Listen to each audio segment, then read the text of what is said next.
Ah, hey guys, welcome back to my YouTube channel today. Don't laugh at nobody shy, just talk. I'm talking I'm adding up of this. I'm not cussing. No, because what are you adding? Hey guys, welcome back to my YouTube channel. And yes, I have my husband.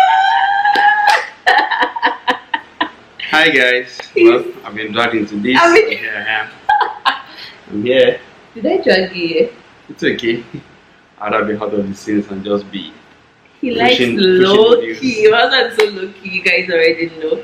But I'm glad to have him here. So, first of all, welcome back to my returning friends. And if this is your first time of stopping by, what have you been waiting for? That's like my new slogan. Welcome back. It's a clap, Jack. Anything, enjoy.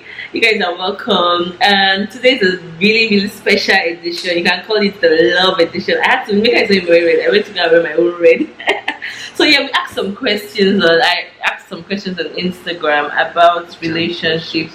It's not really a jam question, but I asked some questions on Instagram about relationship, and I told you guys I'll be talking about it on here.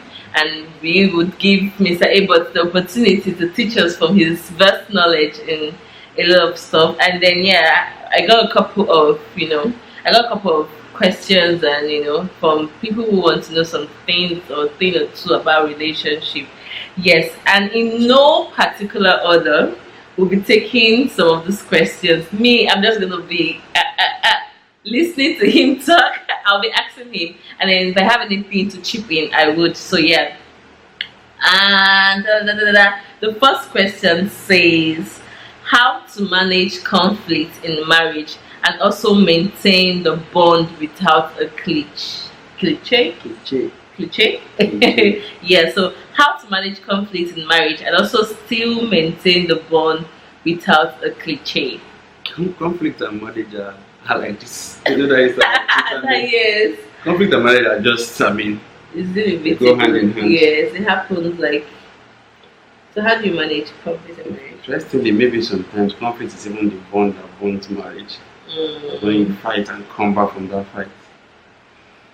Okay, so let me read that question again. How to manage it? So when you fight, how do you how then do you manage? Okay, so I think maybe the question accepts that there will be conflict. So now, how do we manage it? I think practice have to talk to each other about it, to be honest. Communication. Fighting in itself is not even wrong.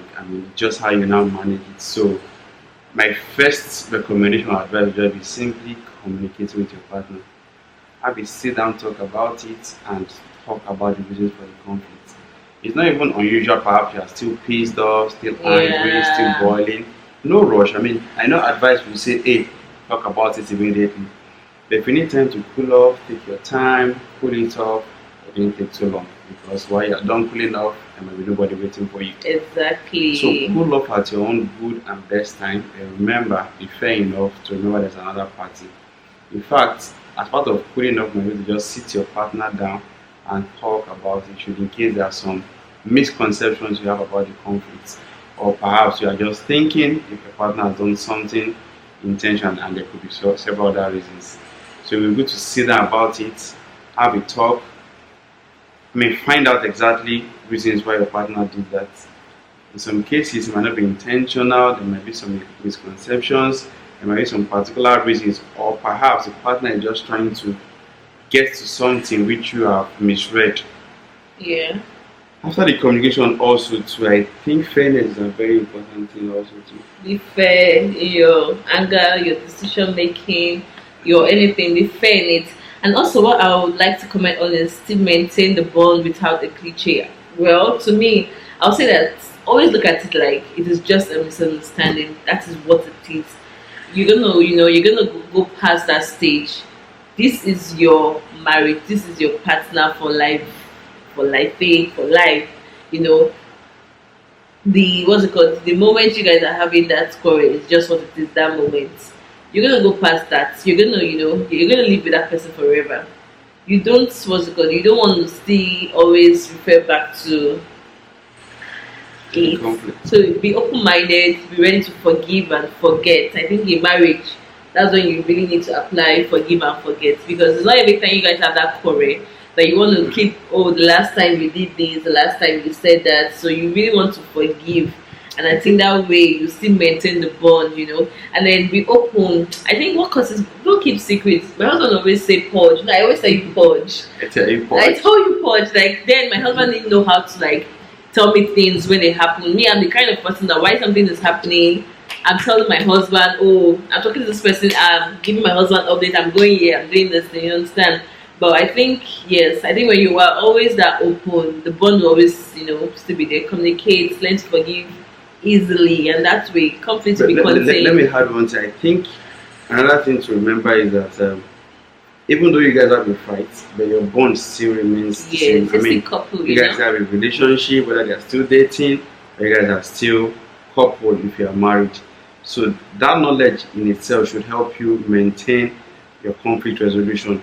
No matter how you tear body, shout, scatter ground, your bond is still intact. So the conflict doesn't now get you to do something terrible. You don't go outside the ambit of your commitment to your partner just because you are hungry. So the next question says, how to know? I think I'm going to merge these two questions because they are almost similar. This one says, how to know that he is a good one for you, and this other one says, how do I know I'm with the right person? I think that's money, connection. Nah, Canadian visa. American visa. No, Canadian permanent resident, not even visa. This guy. Permanent resident, whether male or female. Look, don't listen to him, tell me. Anyway, it sounds as good as that, but I think, let me see the question again. How do I know I'm with the right person? Yeah, then they always say that your heart will just know. I think it doesn't go far from that. Your heart will still just know. But yet, his actions must tell. Love covers a lot of things. Love is an action word. Love must show. He must be a giver.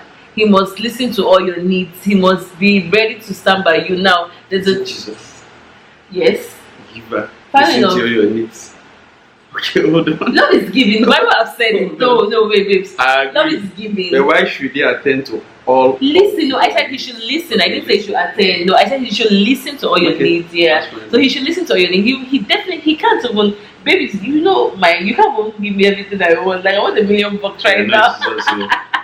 Like, but he can listen, and then he can relate. Yeah, it's okay to listen and he can comfort. He can comfort you. I think all that. Yes, I think all that are important. How do you know he's the right one? When your head is telling you that, oh, this person I'm with, is this person this, is this person this, and then your heart is telling you, oh, but he does this, oh, but he tries in this aspect, oh, but, and then there's that peace. Now the Bible says there is no fear in love. Perfect love casted all fears. When you're with that person and then you have no fear. But your heart is doing.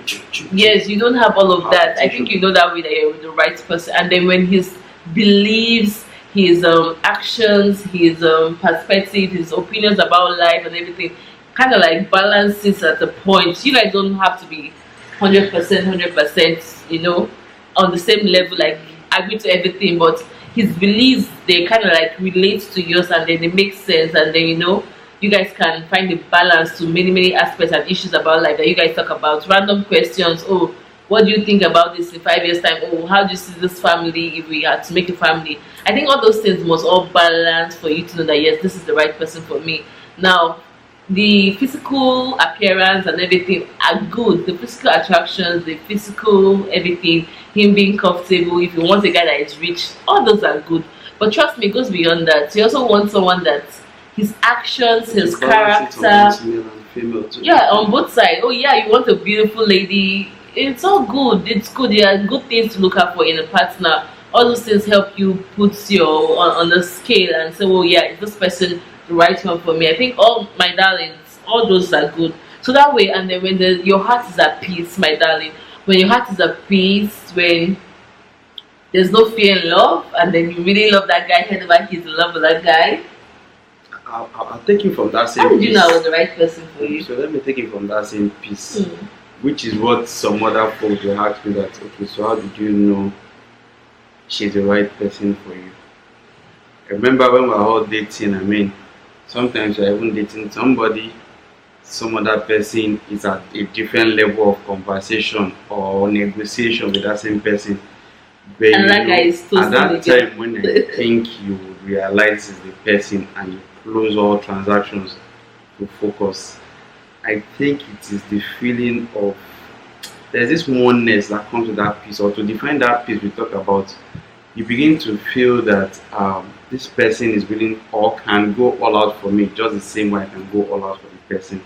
So it comes with that commitment you feel from the person and a special feeling.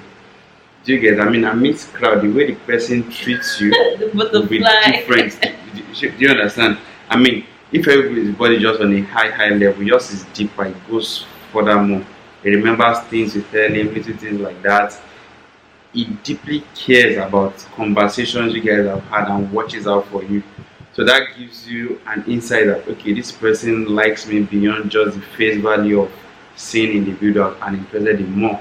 Then you can then open up opportunities to discover more things. I mean, there's a part where you guys have to have congruence of goals, ideas, etc. Then you can then open up, dedicate time to that person and find out more. And I think time is very important also to get because you are seeing somebody, you call him on Monday, hey, I'm busy at work, evening after work, yes, I'm busy, yes, weekends, busy. That person is not there for you. I'm telling or you, somebody I'm is still telling you, considering if somebody else. they love you, they would put on all the signs will show that yes, this guy is down for you. Nobody is ever too busy. I'm telling you. Whilst you are busy dressing up, running to work, you can always just stop by, send a text. Yes. Remember all those drive time phone calls? My husband will come in from 10 o'clock to like 1 a.m. We'll talk. But yes, I'm telling you, girlfriend, if you're having doubts that you're not sure this guy likes you, you're probably right because he's not doing the things he should and he's not showing it. But trust me, if you're with someone and you know deep down in your heart that person is the one for you, you would know. Tell yourself the truth. And if there are red flags, see the person. There are red flags. There are red flags. Yes. So yeah. And don't fool yourself in thinking you'll change. Yeah. Because he has Canadian visa, I'll stay with him. No, it's hard for someone to just change just like that. I remember a broken relationship. It's better than a broken marriage. True that. So the next question says, don't come out and be sampling everybody. No sample, but of course, pray about it. God will always show you. Yeah. So, what do you find to be the hardest part about living with a spouse? So I think this one goes beyond before marriage, during marriage. What's the hardest part living with a spouse? For me, the hardest part is about not fight. There's cooking. No, not cooking. No, just those ones are hard. They are hard sometimes, but you have to do it. Yes, you are compelled to do it. It's your responsibility, so you have to do it. Especially if your husband cannot cook. Mother cannot cook, you guys. Like I can boil water. Mother cannot cook, like for real. And boil rice. The plain Indomie, but you don't know how to do all those special. Mother cannot really cook some kind of things. Maybe make fried rice or soup. I can buy. You can buy. Funny sauce. But yeah, guys, the hardest part about living with a spouse. Of course, no human is perfect. So there are some kind of things. I've had a story from my pastor one time that toothpaste made a couple divorce. Like after a while, they just got married and they divorced. What was the issue? Either the husband presses from the down or the woman presses from the middle. Something just a very, very silly thing. And then I don't like the way you press the toothpaste, and that was it. And they had an issue, and the marriage was off. But everybody's not perfect, obviously. There are things that sometimes my husband does that annoys me, and I'm like, oh, this guy. You're looking at me. Maybe you will be in the room, you will just send me, and I'm just like, I don't want to go, all those things. So there's always something sharp that he will do. He's not perfect, that will just annoy you, or she will do that will annoy you. And some people say some spouses are not tidy, and those are like red flags. Not with my husband. My husband is one of the very neat guys I've ever been with, not with my brothers. So yeah, but I think all those little things. But trust me, for you to finally decide to want to do life with someone, you would have had to trash the hard stuff, and then other things will just be really minimal that you have to just live with. No human is perfect, so yes, you just have to live it. So the hardest part is just that the fact that you can't run away from anything you don't like. You still have to deal with it. Full stop. So next question. Let me ask you this one. Do you want to answer all this? you're ending up answering all the questions yourself. Oh yeah, sorry. We said something on this Okay, one. so what I wanted to say to this particular one I saw it Yeah. is that remember that you guys are now in each other's faces 247, not the one of hang out 4 hours, 6 hours over the weekend or stay on phone. You guys now live in each other's space and have to share things together, have to kind of utilize things together. And you know the thing about when you guys are available for each other, chances that conflicts will happen, you step on each other's toes. So Exactly. so that's kind of a hard thing to do. Do you get? I mean, just imagine those that stayed so long single, now getting married. They're used to their own independence, their own space, all of that. And now somebody, just because the person has a pretty face or one fine body, now occupying your space. So you have to deal with all of those tiny, I call them tiny really, because perhaps they're not just big enough. You know, as simple as is he opening the door for me? How is his toothpaste? What he does to the toilet seat after use? What he does to his clothing when he comes back on a Wednesday and stuff like that. So all of those will happen, and I think even though they are there, it's just simple maturity to handle it. Simple maturity and patience. And let me tell men, be ready when you're in that space. You have to be responsible. They will carry moral burden onto your neck. Because sometimes women, I think, come with the burden of not just that particular thing you have done, but the burden from several other things that has happened during their day. We are always on our period, technically. Maybe too, biologically we are too. just And I think they are just wired differently from you. So yeah, you see something as not a big. Let me just give you an example. Say for example, something happened to your NEPA meter, and you are at work having one meeting, and somebody is sending you a message, and maybe something like the house is on fire, something. When you're on my head, like, there could be a bit of exaggeration. But it was fire. I am still trying to respond. But it was fire, and I sent him a message. And no, he guys, it was fire. I was with the kids. Did the fire extinguisher to quench? You needed to meet them, and I couldn't get to the meter. It was sparkling. It was spark. Maybe there was spark that of course the spark is fire when it comes to electricity. Is you it guys fire or fire I can't believe you gave that example. But you guys, I was scared. I was with the kids. And then no, we'll leave that story for another day. Don't break it down. Don't break it down. For time. What I'm just saying is that the way woman he didn't pick his phone. I called his HR in the office. Okay. And they got him. They got him out of that meeting. The point is that the way a woman takes a particular is just different from you. Obviously. You're going to take it to the roof and I was scared. So yes, I went all out. And I got so if you get angry and upset over that, you'll just be losing it. But you know what? Just come back. I got your attention. I'm sorry. Did the house burn? No. But what if he had? What if I didn't come out? Was fire extinguisher needed? No. Because I was scared, I didn't go near it. Did they pour water? No. They would go. But they will carry everything on your neck. Just take it. You were in a meeting, maybe you couldn't stop and pick my call. Important. There's no important meeting when it comes to family. You guys know that. Okay, so were you ever scared getting married? I don't mean not sure. This is scared, like scared. Were you like scared when you were about to make the decision? In the airport. Yeah. coming finally. Maybe in my own case, I was not scared really. The indices were clear. But the alarm was showing green. Yeah, very no, you should say no, never. Only that I cannot do my meeting in peace. I'm getting messages, praying. Now you said as if you don't like it. So was I scared? Yes, I was not scared. That's the thing. She's saying not scared, not sure, like scared. But actually, the truth is, yeah, but scared getting married. I don't mean not sure. So you chose the person. You chose the person. I was not scared. Even though you like this person, do you now want to go full throttle? The only thing that you obviously don't know what the future would be, but to be very straight scared, I wasn't scared. I was even happy to leave my father's house. maybe worried about. I mean, you know today, but you don't know tomorrow. People do change, emotions change. And but she said not sure. The life is just a risk anyway. I mean, I was happy to leave my father's house. But then you calculated risk. Just watch the person, see if you can trust that person, and follow your own gut intuition. So the next question says, how do I deal with the waiting? I'm 31 and I've been single for 5 years. I tire. At 31, it's okay to feel this way. If you were in your 20s, of course, there was still time. I was single for 31 years also too before getting married. You're a man, it's different. This Well, person is a lady.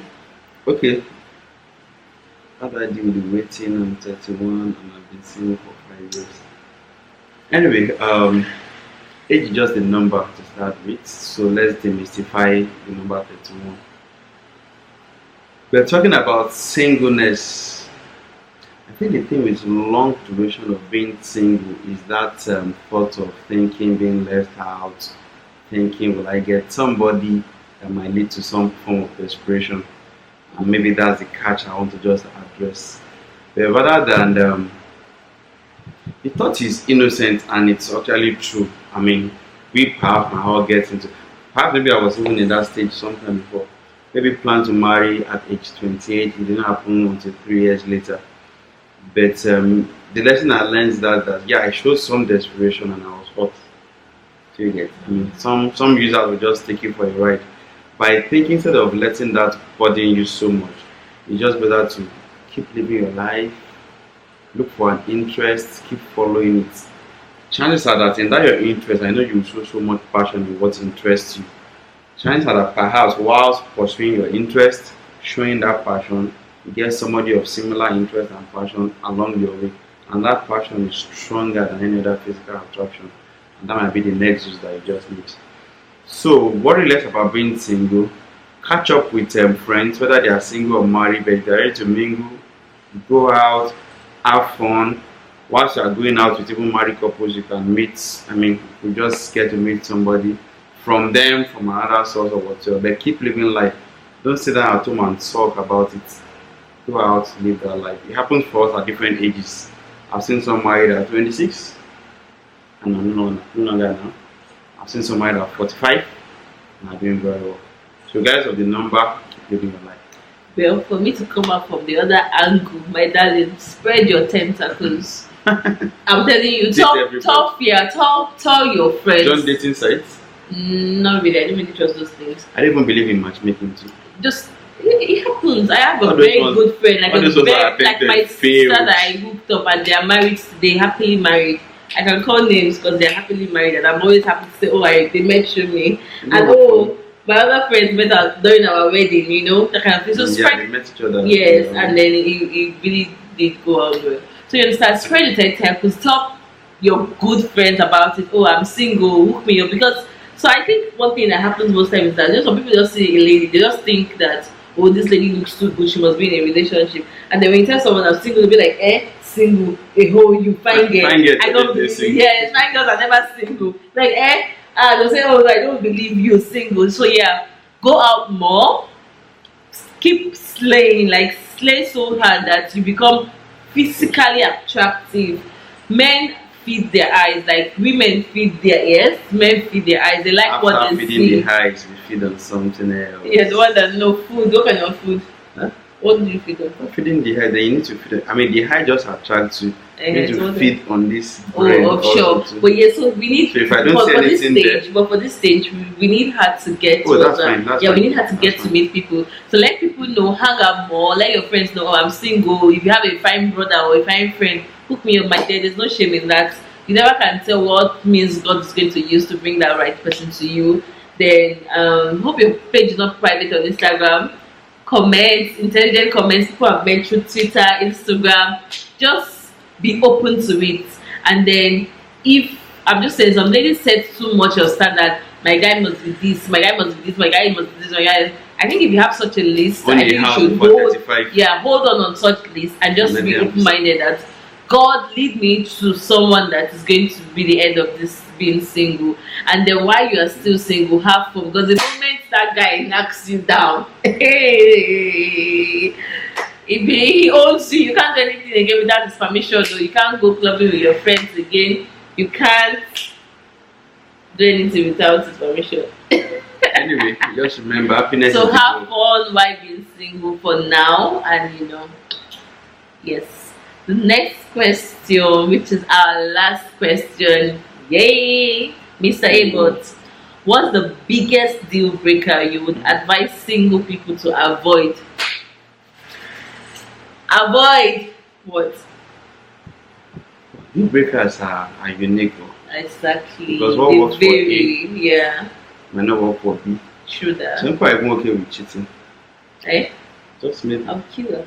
I mean, coming from different backgrounds, different. Maybe I'm saying, okay, maybe cheating might not be a deal breaker. Maybe because I want to just talk it out, understand, and move on. It might be something else that becomes deal breaker. But that question is asking, what's the biggest deal breaker? Can I say something? I think what would be the biggest deal breaker for me is that if I have this this perspective. Sorry, for me, like you're a Christian, yeah, my beliefs and your beliefs match. My opinions and perspective about things and yours they match. My intellectual Capacity. and yours match. Okay. And then if I meet someone who all these headlights are just not matching, I think that's a deal breaker. Avoid it at that beginning stage. I don't think you can change that person. Someone who has spent 30 years of his life doing something will need another 30 years of that same life to change it. Can you manage that 30 years to try it while he's trying to change that thing? Think about it. So from the beginning, once you see that, oh, this thing and this thing don't align, I think it varies. For some it could be physical appearance. You don't like a short guy, why date him anyway? And then he gives you ring and then you collect, and then you marry. That's so physical anyway. But then, for some people, to be honest, for some people, physical whatever, that's like, God forgive me. That's why you see that some men will say their wife got fatter and then they went to cheat. For that man, that is his own deal breaker. The moment you get fat, he leaves you. So for some people, they're that myopic, that's little in their thinking, and those little things is what matters to them. But for other people, it takes from the inside. What's your perspective about life? How does this person do things? If this is to happen in 5 years' time, how would you handle it? I think all those are bases and things you should put on a line before you say I do as a single person. Those are the things you should consider. Because my darling, you cannot change an adult. You cannot change an adult that easily, except the adult decides to change. And change is not something that comes, it takes a process. Are you willing to bear the painful process before it actually comes? If that's it, go ahead with it. If it's not, my dear, those are already signs. Before you start crying and then crying and all that later on. What do you think? Okay, how that? Just be honest with whatever your deal breaker is and communicate and look out for it first. Should you find somebody that interests you, communicate so that the person knows also to, and maybe does not go to that line, because I mean, the deal breakers in itself are not enough to break a relationship, to be honest. I mean, but it may just be one thing that you won't. You should be able to still talk about it and see perhaps reasons why. I'm just saying, because we have that should not be. Let's even say some people might be just all in for romanticism. Whether the guy is going to open the door for me, give me breakfast in bed and all of those whatnots. Yeah. But it's okay to discuss it. Just let your partner know exactly what's a deal breaker for you and be honest about such. For some people, it is religious belief. If those are paramount. If you know, I mean, you Christians don't align. Muslims, but if you as a Christian know that you cannot marry, just stop it at the beginning before you go into it. And if you as a guy, you're a Muslim, you want to marry a Christian, and then you're telling her lies for the now that she could still practice, and then you know that after you get married to her, you would not let her practice. Why would you let her go through that? Just stop it there. Just end it. But some people go into marriage with a lot of false notions, a lot of lies. Deal breaker to his genotype for some people. You just look at the genotype and say, hey, no compatibility. And then you just, if you know you cannot deal with that, to pull it away. But if you know you're already right now, there are a lot of options. You know you can handle it, go ahead with it. Because if God actually says this is your person, there's nothing that can really break that deal. So I'm able to answer the question. He wants us to say the biggest deal breaker. For me, truthfully, I'm not going to give any particular one. Yeah, there's no particular one. I'm just going to say to you to be honest with your own self. Know what you want to accept. Once you see signs of it in the other person, walking away can be tough, but trust me, it's your best option. As after communicating it, if you cannot, Okay. So yeah guys, we've come to the end of this video. Question and answer. Why are you stretching like that? It was not that hard. What was it? how many more questions? That's the end. Okay. Thank you guys for watching. Me We've live come on to- YouTube. I'm going to put this spot you know that, right? Why you doing that? This video lost so million views. How the accounts? Thank you guys for watching and thank you for subscribing. Alright guys. I'm not cutting this part. I'm not cutting this part. I haven't learned to not mention this. Thank you guys for watching. Please subscribe to my YouTube channel. Leave likes, leave comments, and leave questions. I would be glad to answer as much as I can. Thank you so much and see you in my next video. Bye. You put all these parts at the chin. No, I'm good.